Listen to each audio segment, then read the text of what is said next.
مولانا صاحب ایک تو بتائیں کہ آپ مسئلہ شرکپور شریف میں تشریف لائے ہیں، سب سے پہلے تو ہمارے لیے بڑی ایک خوشی کی بات ہے۔ دوسرا یہ کہ حالیہ جو ملک کی صورتحال ہے اس میں علماء کرام کا جو کردار ہے ہم نے بہت بڑھتا ہوا دکھائی ہمیں دے رہا ہے، خاص طور پہ DGISPR کی جو پریس کانفرنس تھی، اور اس کے بعد ہم دیکھ رہے ہیں کہ ملک کے اندر دو طرح کی علماء کی کلاسز کھڑی ہو گئی ہیں۔ ایک وہ جنہوں نے کہا ہے کہ جن عہدوں کو امیونٹی دی گئی ہے تو وہ جو غیر اسلامی ہے۔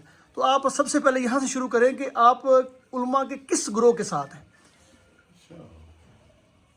آپ کو جناب پتہ نہیں ہے؟ نہیں، آپ نے ہمیں اب بتانا، ہمیں کچھ پتہ نہیں ہے اس وقت۔ دیکھیے میں تو جمعیت علماء اسلام کا سیکرٹری جنرل ہوں، تو وہی بات کروں گا میری پارٹی کی پالیسی ہے۔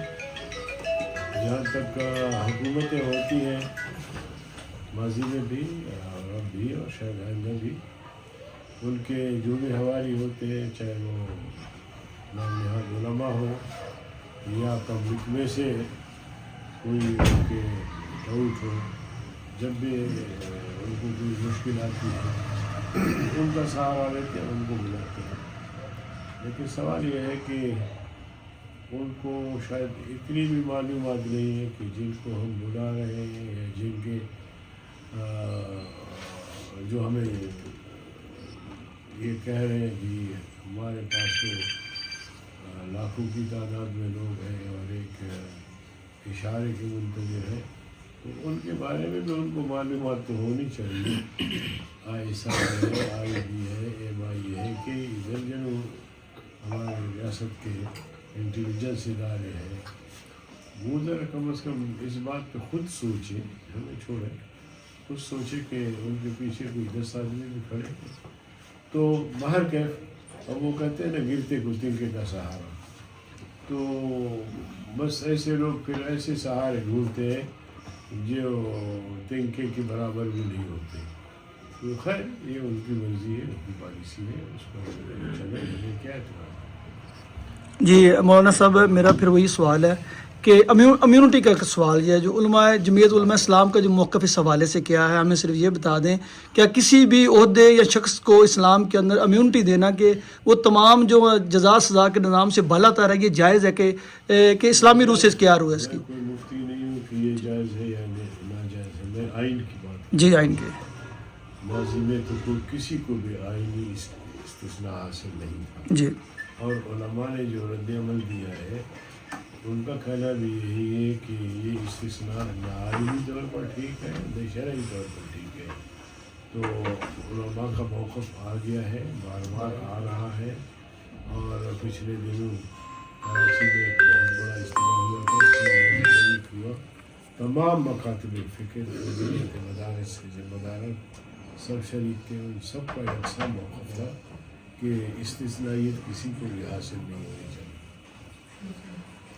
علامہ صاحب، پنجاب حکومت علماء کو 25,000 وظیفہ دے رہی ہے، تو کیا یہ درست اقدام ہے؟ اسی کو دیکھ کے پورے ملک میں چاروں صوبوں میں اس طرح ہونا چاہیے، یا یہ علماء کی آواز جو حق بات کہتے ہیں اس کو دبانے کی، ایک اپنی مرضی کے تحت چلانے کی کوشش کی جا رہی ہے؟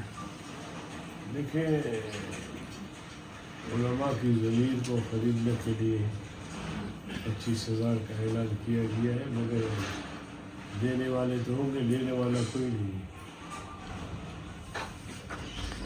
اچھا حضور، یہ فرمائیے گا کہ جو آئینی ترمیم ہوئی ہے حالیہ، اس کو لے کے اور سننے میں آ رہا ہے کہ اس کے بعد دوبارہ ایک آئینی ترمیم لائی جا رہی ہے، تو کیا یہ پہلا اقدام درست تھا؟ اس میں آئین کو کوئی نقصان پہنچا ہے یا نہیں پہنچا؟ اور آنے والے دنوں میں جو اپنی مرضی کی ترامیم لا کر آئین کا کباڑا کیا جا رہا ہے، یا وہ درست اقدام ہے؟ 27ویں ترمیم کی ہم نے مزاحمت کی، میں اس کو نہیں دیا، اب پھر ہم اس سے مسترد کرتے ہیں، اور اگر آئندہ بھی کوئی ایسی ترمیم آئے گی تو ہم سمجھیں گے کہ وہ آئین کے خلاف ہے، وہ قانون کے خلاف ہے، تو اس کی بھی مزاحمت کریں گے۔ جو علامہ صاحب جو اس وقت ملک کی صورتحال ہے، اس وقت غریب کے پاس جو ہے سر چھپانے کے لیے جو ہے جگہ نہیں ہے، کھانے کے لیے نہ اس کے پاس تعلیم ہے، نہ صحت کا نظام ہے، خاص طور پہ جس صوبے میں آپ بیٹھے ہیں پنجاب کے اندر بھی بہت زیادہ مسائل ہیں. آپ سمجھتے ہیں کہ یہ جو اس وقت حکومت چل رہی ہے اس کی جو کارکردگی ہے اس سے عوام تو مایوس ہے، اور آپ کی جو پارٹی کا کیا موقف ہے اس حوالے سے؟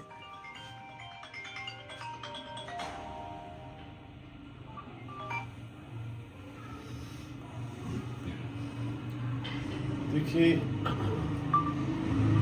کیا میں پاکستان کا جو خواب قوم نے دیکھا تھا اور لاکھوں کی تعداد میں ہندوستان سے مسلمانوں نے ہجرت کی، یہاں ایک اسلامی فلاحی ریاست بننے جا رہی ہے، انصاف ملے گا، ہماری معیشت بہتر ہوگی، ہندو ظالم سے بچ جائیں گے.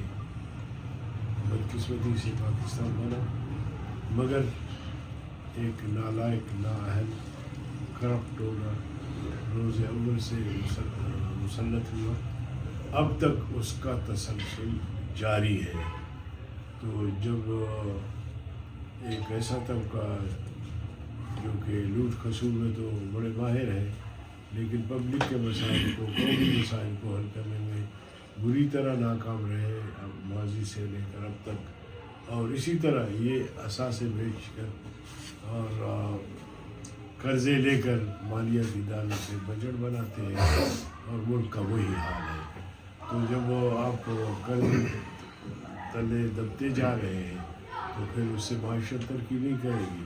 جب معیشت ترقی نہیں کرے گی تو پھر یہ ہے کہ پبلک جو ہے وہ بے حال ہوتا جائے گا. آج بھی میں دعوے سے کہتا ہوں کہ 35 سے 36% لوگ لکیر کے نیچے غربت کے لکیر کے نیچے زندگی گزار رہے ہیں. تو ایسی پوزیشن حکمرانوں نے کیا ہے، یہی حکمران جو کہتے ہیں کہ سب کچھ ٹھیک ہے. تو جب تک ہم آئین پر عمل درآمد ممکن نہیں بنائیں گے، جب تک یہ 47 فارم کا خاتمہ نہیں ہوگا، جب تک قوم کے صحیح منتخب نمائندے منتخب ہو کر نہیں آئیں گے، ملک کے حالات معاشی طور پر، اقتصادی طور پر اور امن امان کے حوالے سے بہتر نہیں ہو سکتے. دیکھیں، بلوچستان میں تقریباً 75 سال سے مسلسل فوج کشی ہو رہی ہے. طاقت کے بل بوتے پہ سمجھتے ہیں کہ مسائل حل ہوں گے، نہیں حل رہا ہے. پختونخوا میں 20-25 سال سے مسلسل اپنے ملک کے اندر لوگ مہاجر بن گئے اور قتل عام ہوا. اب بھی وہ سلسلہ جاری ہے. طاقت استعمال ہوئی لیکن مسئلے حل نہیں ہوئے. تو اس کے لیے بھی عقل چاہیے، اس کے لیے بھی دوراندیشی چاہیے، اس کے لیے بھی کوئی ویژن چاہیے. لیکن ہمارے جو حکمران ہیں، جیسے میں کہہ چکا ہوں کہ ان کو عقل نام کی کوئی چیز نہیں، نہ عقل وہ استعمال کرتے ہیں. مسائل کو حل کے لیے ڈنڈا استعمال کرتے ہیں اور اپنی حالت بہتر بنانے کے لیے کرپشن کرتے ہیں. ملک کی حالت وہی ہے. جی، اس کے علاوہ افغانستان کے ساتھ جو تعلقات ہیں، پاکستان جو ہے سب سے سینسٹیو جو معاملات میں ایک معاملہ ہے افغانستان کے ساتھ تعلقات. پاکستان میں امن کبھی بھی نہیں ہو سکتا جب تک افغانستان کے ساتھ ہمارے جو ہیں تعلقات جو ہیں پرسکون نہ ہوں. اس حوالے سے جمعیت کی جو پالیسی ہے وہ کیا آ رہی ہے، اور حالیہ جو حکومتی پالیسی ہے کیا آپ اس سے ایگری کرتے ہیں؟ دیکھیے، جو آپ نے سوال کیا اس کا جواب بھی آپ نے خود دیا کہ افغانستان یہ مسائل ہمارے مسائل ہے، ہمارے مسائل افغانستان کے مسائل ہیں. جب تک افغانستان میں استحکام نہیں آئے گا، پاکستان میں نہیں آئے گا. جب تک پاکستان میں نہیں آئے گا، افغانستان میں نہیں آئے گا.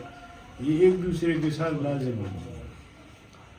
تو اس حوالے سے جمعیت علماء اسلام کی قیادت نے الیکشن سے پہلے کابل کا دورہ کیا، مولانا صاحب کی قیادت میں، اور بڑی اچھی پیش رفت ہوئی. مولانا صاحب تو امیر المومنین سے بھی مل کر آئے، اور یہاں جب مولانا صاحب نے کارگزاری بتائی تو اس کو بڑا سراہا گیا کہ جی ماشاء اللہ آپ نے.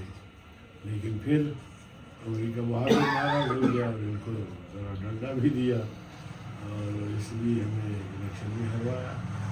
یہ انہوں نے ہمیں سزا بھی دی. لیکن ہم نے نیک سے سارا کام کیا، اب بھی ہم کرنے کو تیار ہیں. لیکن جب ہمارے حکمران ہماری مختلف حکومتیں سنجیدہ ہیں۔ علامہ صاحب آخری سوال ہے کہ اقتدار میں آنے کے لیے یہی کہا جاتا ہے کہ جب تک آپ اسٹیبلشمنٹ کے ساتھ سیٹنگ نہیں ہوئی تو نہیں آ سکتے، تو کیا آپ کی جماعت کو کبھی اسٹیبلشمنٹ سے ہاتھ ملانا پڑے تو ملائیں گے یا نہیں؟